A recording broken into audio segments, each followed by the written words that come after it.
defied expectations, growing by 4.4%. Is able to prop up his economy despite those sanctions. How is he circumventing them? Oil and gas sector of Russia faces staffing issues due to mobilization. The Russian oil and gas industry is facing a shortage of labor due to the mobilization of soldiers. Russia is one of the world's largest producers of oil and natural gas, with energy exports accounting for over 50% of government revenue. Other key exports include metal minerals and agricultural products. After the collapse of the Soviet Union in 1991, Russia shifted from a central planned economy to a market-oriented one. However, this transition was accompanied by economic instability, hyperinflation, and a sharp decline in living standards during the 1990s. Under President Vladimir Putin's leadership, Russia experienced significant economic growth fueled by rising oil price, market reform, and foreign investment. Poverty rates dropped, and the country became one of the BRICS economy, which is Brazil, Russia, India, China, and South Africa. The 2008 global financial crisis, combined with declining oil price, hit the economy hard, leading to slower growth. Despite efforts to diversify, Russia remains heavily reliant on its energy sector. When the Russia and Ukraine began a war, have triggered unprecedented sanctions from Western nations, leading to economic isolation. This prompted a pivot to Asia, particularly trade partnership with China, India, and Middle Eastern countries. Despite resilience in some areas, challenges like inflation, unemployment, and reduced access to global technology persist. As of 2023, Russia remained among the top 10 economies globally by purchasing power parity, which is PPP, but ranked lower in nominal GDP due to the ruble volatility and sanctions. So I will talk about a national income analysis, and now let's compare the national income of these two countries using three main approaches. The first one is the income approach. Before the war, Russia's national income was heavily reliant on oil and gas exports, which accounted for more than 40% of government revenue and 60% of total exports. High global energy demand kept wages in the energy sector stable and profits for state-owned companies like Gazprom at record highs. While Ukraine's income came from its agriculture exports with corn and sunflower oil, and its industrial base, including steel production. Wages were low compared to European standards, but agriculture provided steady income to rural population. During the war, Russia-Western sanctions severely restricted Russian oil and gas exports, reducing export revenues.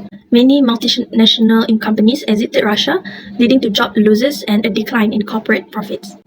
The ruble initially devalued, further decreasing real incomes for citizens as inflation surged. However, later currency controls helped stabilize the ruble temporarily. While Ukraine after the war, because of a bombing of factories, ports, and agriculture infrastructure, led to mass unemployment. Millions of Ukrainians fled the country as refugees, further shrinking the labor force and reducing domestic income generation. The agriculture income plummeted due to disrupted planting and harvesting seasons. Second one is expenditure approach, which from Russia perspective in government spending, where Russia significantly increased defense spending, redirecting resources from social programs and infrastructure projects to sustain its military operation. Spending on subsidies to support key industries affected by sanctions also increased. However, from consumption, which consumer spending fell due to rising inflation and uncertainty, leading to reduced purchases of non-essential goods. Net exports, where export earnings fell sharply as European countries imposed an embargo on Russian oil and gas. However, Russia managed to redirect some export to China and India, though often at discounted prices. Let's look in Ukraine government spending. The Ukrainian government focused almost entirely on military defense and humanitarian efforts, diverting funds from other public services. Emergency spending on rebuilding destroyed infrastructure further strained public finance. Hello everyone, my name is Darunati Kabriti Mama Zulkarnain. Today I'm gonna continue to explain about the last national income was production approach in Russia. We look from the energy sector, where has met a sanction caused by a sharp decline in oil and gas production. While Russia tried to redirect export to Asia, logistical challenges and lower prices hurt revenue. Domestic oil and gas production remained active, but lacked foreign investment and advanced technology due to sanctions. Others was manufacturing and service. The withdrawal of foreign companies disrupted manufacturing and reduced service sector output, particularly in retail, hospitality, and finance. Last one in Russia was agriculture.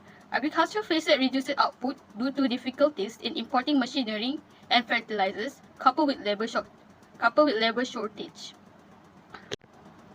While in Ukraine, in the agriculture, before the war, Ukraine has produced around 10% of the world wheat exports. During the war, production dropped as many farms were destroyed and abandoned. Fertilizer shortage and unsafe conditions in rural areas worsened the decline in agricultural output. From the industry aspect, there are Ukraine steels and heavy industry hubs located in areas of intense fighting, like for example in Mariupol, were devastated, causing production to grind to a halt. Last is service. The service sector, which contributed significantly to GDP in urban centers, was disrupted by frequent power outage, population displacement, and reduced consumer demand.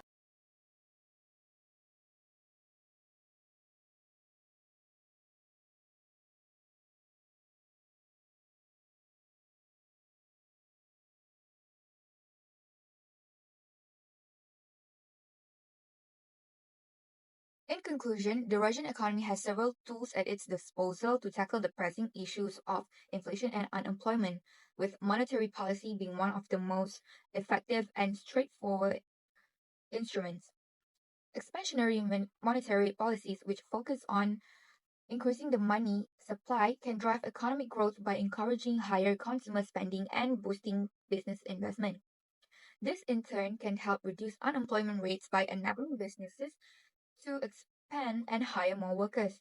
Additionally, easing certain trade restrictions and enhancing domestic production can improve market competitiveness, supporting long term economic recovery.